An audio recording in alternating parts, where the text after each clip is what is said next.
হাই friends, কি খবৰ আপোনালোকৰ? আশা কৰিছোঁ সকলোৰে ভাল। পুনৰ এটা নতুন ভিডিঅ' লৈ মই দীপাঞ্জলি আপোনালোকৰ মাজলৈ আহিছোঁ। যেতিয়াই আপুনি আপোনাৰ ছালখন ক'লা পৰা দেখে, যেতিয়াই আপুনি আপোনাৰ ছালখনৰ উজ্জ্বলতা একেবাৰে নাইকিয়া হৈ যোৱা দেখে, তেতিয়াই আপুনি পাকঘৰলৈ যাব। পাকঘৰত কি বস্তু ল'ব লাগিব সেইখিনি মই আজিৰ ভিডিঅ'টোত জনাম আপোনালোকক। আমাৰ গৃহিণীসকলৰতো একেবাৰে সময় নাথাকে নিজৰ বাবে।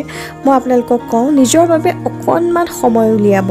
আমিতো সকলোৰে যত্ন লওঁ, ঘৰখনৰ সন্তানৰ পৰা ধৰি পৰিয়ালৰ প্ৰতিজন সদস্যৰ আমি যত্ন লওঁ, কিন্তু নিজৰ বাবে আমি কিমান সময় উলিয়াওঁ? নিজৰ ঘৰখন যেতিয়া চাফা হৈ থাকে তেতিয়াও মনটো ভাল লাগে। নিজক যেতিয়া আমি ধুনীয়াকৈ ৰাখোঁ তেতিয়াও মনটো ভাল লাগে। ইয়াৰ পৰা আপুনি এটা পজিটিভ এনাৰ্জি পাব। গতিকে নিজৰ যত্ন লওক, নিজৰ খোৱা বোৱাৰ যত্ন লওক, নিজৰ স্কিনখনৰ যত্ন লওক, আৰু চাব জীৱনটোক চোৱাৰ দৃষ্টিয়ে আপোনাৰ সলনি হৈ যাব। আজি এটা বিউটি চিক্ৰেট শ্বেয়াৰ কৰিম আপোনালোকৰ লগত। আপোনাৰ স্কিনখন হীৰাৰ দৰে জিলিকি উঠিব। আপোনালোকে হয়তো বহুত ফেচিয়েলৰ নাম শুনিছে, diamond facial, golden facial, hydra facial, foods facial, oxygen facial, বিভিন্ন ধৰণৰ ফেচিয়েল আপোনালোকে হয়তো কৰিছে বহুতে, আৰু বহুতে হয়তো নকৰিবও পাৰে। যিসকলে নকৰে আপোনালোকক আজি মই দেখুৱাম ঘৰতে আপোনালোকে কিদৰে এনেধৰণৰ বিউটি ট্ৰিটমেণ্ট কৰিব পাৰে। এই যিটো ফেচিয়েল হয়, এই ফেচিয়েলটো কৰিলে আপুনি 100% ৰিজাল্ট পাব। পাৰ্লাৰ গৈ আপোনালোকে যিটো ৰিজাল্ট পায়, মই আপোনালোকক কৈছোঁ আপোনালোকে সেই একে ৰিজাল্ট পাব পাৰে।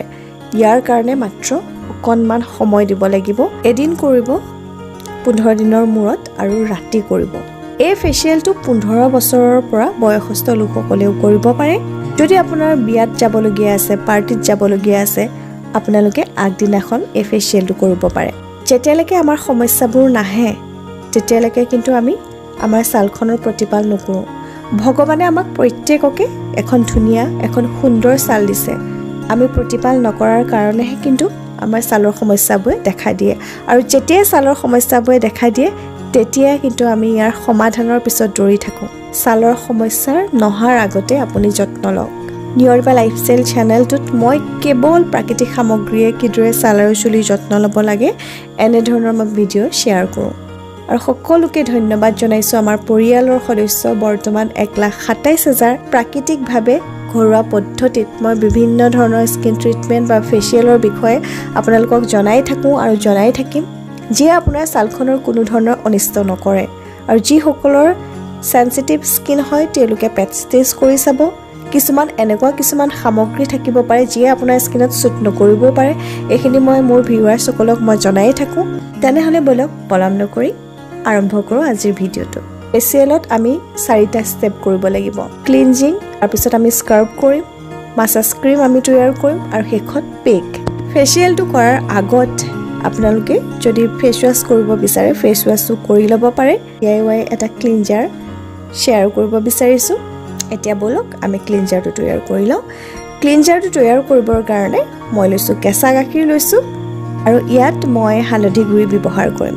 হালধি গুড়ি মই সৰু চামুচেৰে এচামুচ দিছোঁ, আৰু এই হালধিখিনি ঘৰুৱা হালধি হয়, অলপ দলুৱাই হয়। ইয়াৰ যিবোৰ গুড়ি হয়তো আপোনালোকে দেখিছে, গাখীৰত এইদৰে মই মিক্স কৰি লৈছোঁ। এতিয়া মুখখন আমি ভালদৰে ক্লিন কৰিম। ইয়াৰ কাৰণে মই লৈছোঁ কপাহ। এতিয়া ভালদৰে ডিপ ক্লিন কৰি ল'ম আমি স্কিনখন। ভালদৰে স্কিনত এপ্লাই কৰিব, আৰু এপ্লাই কৰি মই যিদৰে দেখুৱাইছোঁ ঠিক সেইদৰে আপোনালোকে স্কিনখন চাফা কৰি ল'ব, যাতে আমাৰ যি ডেড স্কিন আছে, আমাৰ যি প'ৰ্ছত লেতেৰা জমা হৈ আছে, সেই লেতেৰাবোৰ খুব ভালদৰে যাতে ক্লিন হয়। ইয়াত কেঁচা গাখীৰ আছে, কেঁচা গাখীৰত লেক্টিক এচিড আছে, আৰু লগতে মই হালধি গুড়ি দিছোঁ। ইয়াত আছে এণ্টিবেক্টেৰিয়েল প্ৰপাৰ্টিজ আছে, এণ্টি অক্সিডেণ্ট আছে ইয়াত, আৰু লগতে এটা নেচাৰেল গ্ল' দিব আপোনাৰ স্কিনখনৰ। খুব ভালদৰে আপুনি ক্লিন কৰিব, ডিঙিটো ক্লিন কৰি ল'ব। আৰু ক্লিন কৰাৰ পিছত মই এটা কাম কৰিম। নেক্সট যিটো ষ্টেপ আছিলে সেইটো আছিলে আমি স্কিনখন এক্সফলিয়েট কৰিব লাগে। ইয়াৰ কাৰণে ঘৰুৱা সামগ্ৰী হিচাপে আপোনালোকে পিঠাগুড়িও ল'ব পাৰে, নহ'লে আপোনালোকে চেনিখিনি অকণমান মিক্সিত পিচি ল'ব, চেনিও ল'ব পাৰে। মই লোৱা নাই, ক্লিনজাৰটোৱে মোৰ হৈ যাব, কিয়নো মই কৈছিলোঁ হালধিখিনি বৰ বেছি মিহি নহয়, অলপ দলুৱা হয়। ইয়াৰ যিখিনি গুড়ি মোৰ খুব ভালদৰে স্কিনখন এক্সফলিয়েট কৰিব, ডেড স্কিনৰ লেয়াৰ ৰিমুভ কৰিব। গতিকে ইয়াত বেলেগকৈ আৰু মই সামগ্ৰী এড নকৰোঁ। ইয়াৰ পাছত এইদৰে মই পুনৰ স্কিনত ৰাব কৰিম ভালদৰে ডিঙিটো কৰি লৈছোঁ মুখটো খুব ভালদৰে ৰাব কৰি ল'ব স্কিনখন যথেষ্ট আপোনালোকে মিহি অনুভৱ কৰিব এতিয়া মই মুখখন ধুই আহিম আৰু মুখখন ধোৱাৰ পিছত নেক্সট আমি ষ্টেপ কৰিম ফেচ মাসাজ কৰিম ইয়াৰ কাৰণে মই মাসাজ ক্ৰীমো বনাই ৰাখিছোঁ আপোনালোকক দেখুৱাম বাৰু প্ৰথমতে মই মাসাজ কৰি দেখুৱাই লওঁ আপোনালোকক দেখিছে ঘৰতে বনোৱা মাসাজ ক্ৰীম খুব ভালদৰে স্কিনত এপ্লাই কৰি লৈছোঁ এইটো ষ্টেপেই হৈছে আটাইতকৈ ইম্পৰ্টেণ্ট ষ্টেপ হয় আপোনালোকে ভালদৰে এই ষ্টেপটো ফ'ল' কৰিব তেতিয়াহে আপোনালোকে গ্ল' পাব মাসাজ আপুনি প্ৰায় 10 মিনিটৰ কাৰণে মাসাজ দিব পাৰে এই ফেচ ক্ৰীমটোৱে আপোনাৰ স্কিনখনক আৰু বেছি উজ্জ্বল কৰি তুলিব যেতিয়া আপুনি ভালদৰে স্কিনত এপ্লাই কৰিব খুব ভালদৰে স্কিনখনটো সাফা কৰিবই আৰু ইয়াৰ লগতে ব্লাড সাৰ্কুলেশ্যনো বৃদ্ধি কৰিব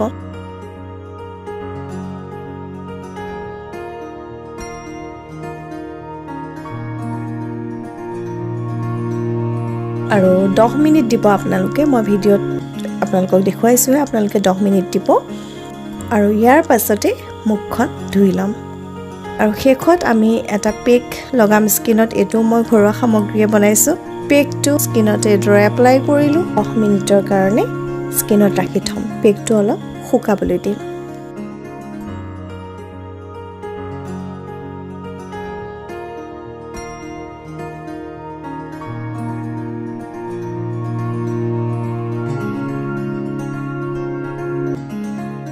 দহ মিনিট হৈ গ'ল 10 মিনিট হোৱাৰ পাছতে মই মুখখন ধুম খুব ভালদৰে আপোনালোকে মুখখন ধুব মুখখন ধুই আহিছোঁ মুখখন ধোৱাৰ পাছত আপোনালোকে গ্লো দেখিছেনে মোৰ নিজৰে খুব ভাল লাগি গৈছে এতিয়া মই নেক্সট ষ্টেপ কৰিম ইয়াৰ কাৰণে মই আইচ কিউব বনাইছিলোঁ আইচ কিউব কেইটা মই কেনেকৈ বনাইছিলোঁ কম শেষত এই ষ্টেপটো আপোনালোকে কৰিলে আৰু বেছি গ্লো পাব আৰু শেষত মই লৈছোঁ আইচ কিউব এটা এইদৰে আপুনি স্কিনত ৰাব কৰিব পাৰে এটো আপুনি ষ্টেপটো কৰিলেও কৰিব নকৰিলেও আপোনাৰ কথা নাই কিন্তু কৰিব পাৰিলে আৰু বেছি ভাল হয় আৰু এই যেটো ষ্টেপ কৰাৰ পাছতে আপোনালোকে মুখখন নুধুলেও হ'ব ধুব বিচাৰিছে যদি ধুবও পাৰে নুধুলে আপোনালোকে গোটেই ৰাতিৰ বাবে এদৰে ৰাখি থৈ দিব আইচ কিউব লগাই মই দেখুৱাই দিলোঁ আপোনালোকক গোটেইকেইটা ষ্টেপ এতিয়া আমি কেনেকৈ বনাইছোঁ সেইখিনি আমি এবাৰ চাই লওঁ মাসাজ ক্ৰীম বনাইছিলোঁ মাসাজ ক্ৰীমটোৰ কাৰণে মই লৈছোঁ বিলাহী এটা বিলাহী লৈছোঁ আৰু বিলাহীটো টুকুৰা টুকুৰ কৰি পেলাই কাটি ল'ম